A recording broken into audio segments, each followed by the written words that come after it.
The American Congress, from the time that it was created, has always located itself next to a library.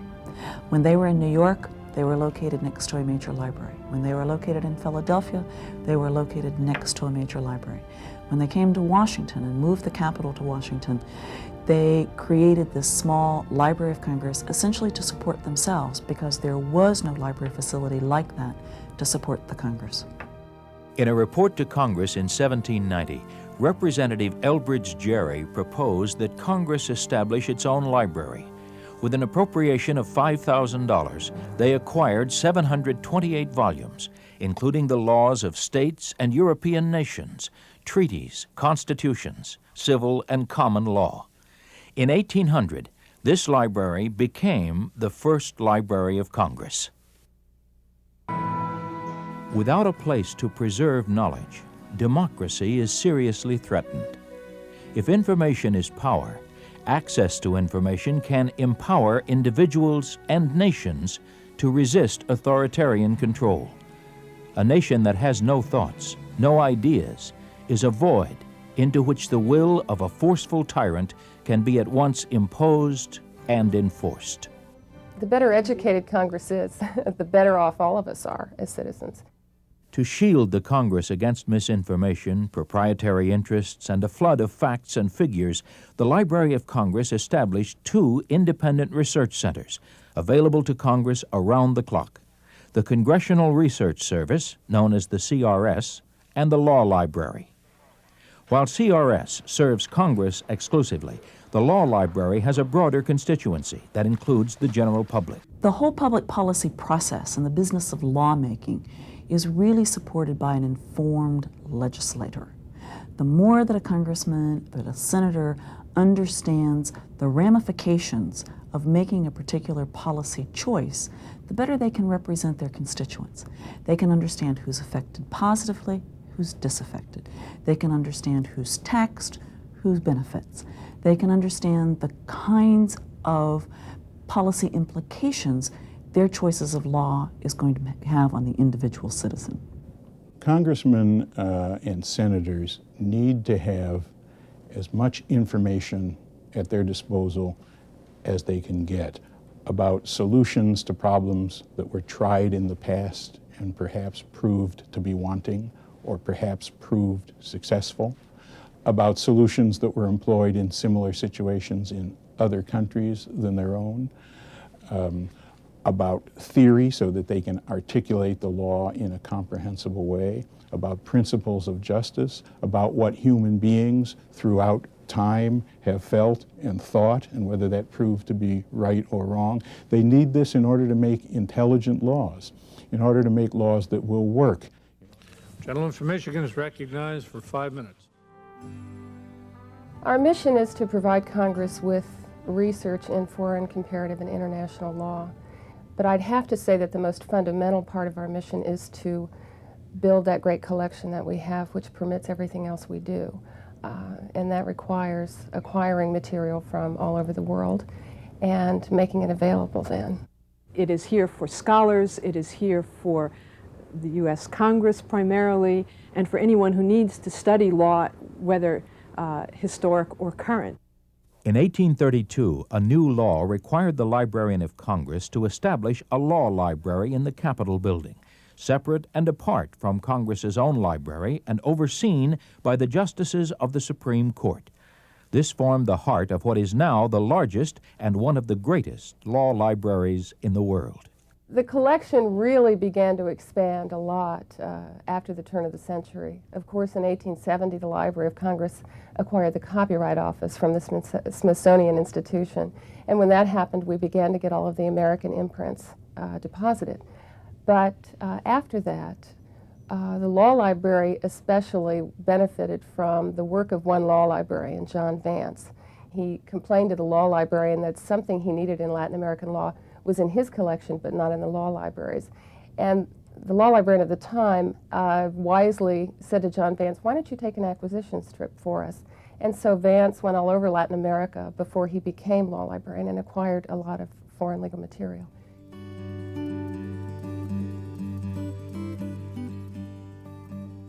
In 1848, After the United States defeated Mexico in a war over the annexation of Texas, the Law Library was ordered to gather all available Mexican laws and constitutions.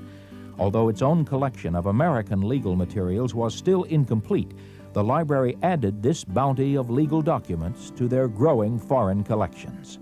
Early on, the collection had a foreign flavor to it. In the earliest committee report, before the Library of Congress was even founded, Elbridge Gerry suggested that the laws of several European nations be acquired. So foreign law was always an important aspect of the collection effort. That really expanded after the war with Mexico, when Congress appropriated $1,700 to get Mexican and Spanish legal materials. And after that, at various other periods, Congress was wise enough to buy private collections, most notably Thomas Jefferson's, but many other private collections. As the United States continues to play a major role in international affairs, the collection and analysis of foreign and international laws remain an integral part of the law library. Half of the collection is foreign law and international law, including European Economic Community law, customary law, and church laws. Congressmen and senators need to have a big repository of knowledge. That repository is the Library of Congress. It is, insofar as I know, the largest collection of information in the world, and it is at the disposal of the people who are writing our laws and the judges who are judging our citizens. And I think that's a good thing. You become very parochial. You have blinders on. You see only your own moment in time and space if you are not linked in to the body of literature that mankind has been spawning for generations. The Law Library began with just over 2,000 volumes, some from Thomas Jefferson's private collection. Today it's 2 million volumes, including foreign codes, constitutions, official gazettes, and treaties. Includes every state or federal law ever passed in the United States. Laws from every period in history have been gathered here. The Law Library is the repository for law in the entire world, and our collection is, in general, the greatest as far as depth and breadth. And we are the storehouse of law. The majority of the law collection is held underground, beneath the James Madison Memorial Building, covering an area the size of 2 football fields. Motorized shelving units allow easy access to the miles of books. The collection includes everything that is touched by the law, including space law, ancient law, and everything in between. We have law from every nation in the world and every known legal system. Near Eastern, Far Eastern, European, African, Hispanic, British, and American law. The complex legal systems of more than 200 nations and jurisdictions are represented. Many of these laws, even recent ones, can only be found here. They're not available in the countries for which they were written. Congress, in its wisdom, has always been very interested in the laws of foreign countries, because if there is a legislative solution to a problem we have here, if, let's say, someone in Germany has come up with a great idea for solving a particular social problem, Congress wants to know about it. And they have always been interested in building the foreign law collection for that reason. We have an elderly legal specialist who made a very arduous trip through northern Africa in order to collect materials from far away and difficult places. And it is absolutely necessary for some place in the world to collect law so that the record of how we govern ourselves is not lost. Quite often people come to the Library of Congress reading room. They walk in and we look like any other American law library, perhaps larger, but again, an American law library. And what's really unknown and hidden back in the administrative offices are the foreign specialists that people don't even realize exist, let alone are available to assist them.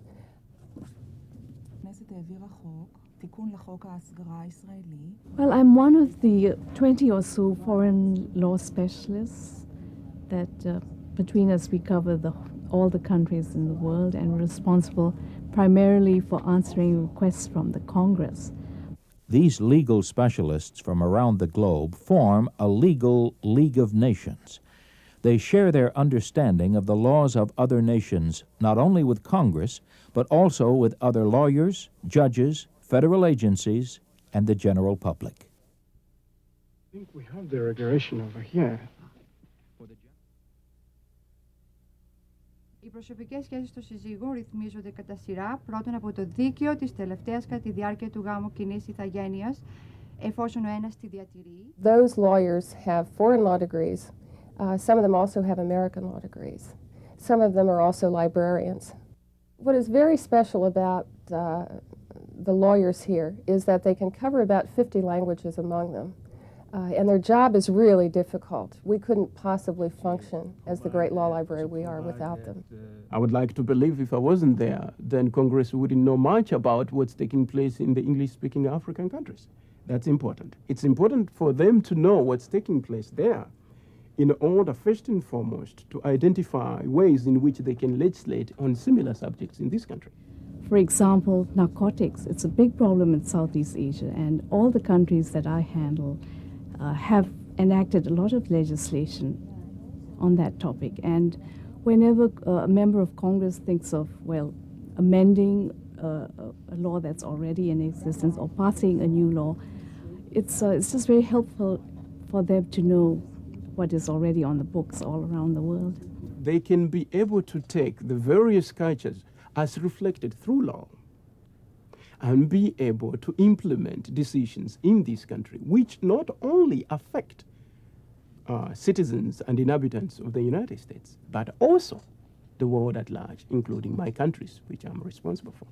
There are over 200 jurisdictions in the world, and somehow 30 lawyers have to cover over 200 jurisdictions. And so we end up with some lawyers covering perhaps 25 or 30 countries. And that's a difficult task because their primary jurisdiction is the one in which they're well schooled. And the others require much more work. But somehow they manage to do it. It's really an impossible task, though, that we ask them. To explain foreign law is, I think, maybe a little bit harder than to explain American law to an American, even without any legal education. Because there are certain things you have to understand how the people think, their history or public opinion, things like that. Many of our specialists do go back to their home jurisdictions and get the latest material, keep up their contacts with the academic and legal communities there. In other cases, though, we try to acquire the latest material for them. American lawyers are very spoiled by having full-text databases. A Supreme Court decision is online and available to everyone within a matter of hours now. And we would like to spoil our foreign specialists by getting them access to foreign law databases. For the legal specialists, computers and modems have made the demands and rewards of their research almost instantaneous. At the touch of a button, these computers can reach beyond the walls of the law library to the parliaments and courts of foreign lands. It's very important for all legal specialists to have the most current information, legal information on their jurisdictions. The reason is that we are asked usually about things that are happening now. Teresa Papadimitriou is a lawyer specializing in Greek and Cypriot law. I'm working with the Greek legal data system, and we are connected through a computer. While visiting her home country, Papadimitriou discovered a Greek legal database, Helaslex. She was trained in searching this computerized legal system and brought the idea back to the law library. Together we sat down and looked at the manual, and it looked to me as though this was an online service that was available, and we could simply dial it up. And we can search the laws of the legal system or the court decisions, or there is another choice which provides all the latest legal developments. So once I get a request from Congress, what I do, I start research on the computer, and the information appears on the screen. I prepare the report. It's fantastic. I mean, it gives the entire legal system practically on your fingertips. The Library of Congress receives more than 45,000 official foreign gazettes per year. For the specialists, they are a primary research tool. We have most of the official gazettes mailed to us directly from all over the world, and we collect the gazettes from all nations. We also collect some state-level gazettes. It's difficult to keep this collection because many of the official gazettes, of course, are on very perishable newspaper stock, and they crumble quickly. Luckily, however, we are part of a cooperative project with the New York Public Library, and the two libraries share responsibility for microfilming one copy of each national level gazette. So we have a collection that we can distribute to others through microfilm. But in the law library's commitment to developing the collections for the future, they have not lost their appreciation for their oldest and rarest books. And it's not a rare book collection in the sense of a treasure, things where things are just locked and kept out of sight. In fact, we tried through cataloging and in every other way that we can to promote the use of the collection. One jewel in the crown of the law library's holdings is the Coutume de Normandie, dating from 15th century France. In this illuminated manuscript are many legal principles derived from local customs and privileges. Another prize is the legal opinion given by the celebrated jurist Baldus de Ubaldis in 1370, signed and written in his own hand. The Winter Palace collection of the Russian Tsars includes a law book belonging to Catherine the Great, and a microscopic text, 1 square inch, details the reform laws passed under the rule of Alexander II in 1864. One of the distinctions about the law library is for rare or modern legal materials, too, among all other libraries, is the fact that it has so much what would be called foreign law, early manuscripts and incunabula of continental law, concilia, coutumes, and we have large collections on feudal law, Holy Roman Empire, Germanic law, customary law of Spain, and also because the law library here does do a lot, well, it is the basic resource to Congress for foreign law. There are many items in the rare book collection that are not duplicated elsewhere. Recently, for example, a scholar came and he compiled a great work based on what we had in our rare book room that no one else had. We didn't even have this material cataloged, and yet, of course, it was a wonderful road to discovery for him and for us to even find out that we had all of these session laws. The numerous titles and editions constitute a working rare law book collection. It is this functional aspect of the rare book collection that holds its principal value. I don't know that you would find any single law that he's going to pull out to be able to use in a modern example today, but knowing this gives you a depth of appreciation of the law and a knowledge of how the law developed, the points it started from, that makes you better appreciate and better present and formulate the law that you are working with today.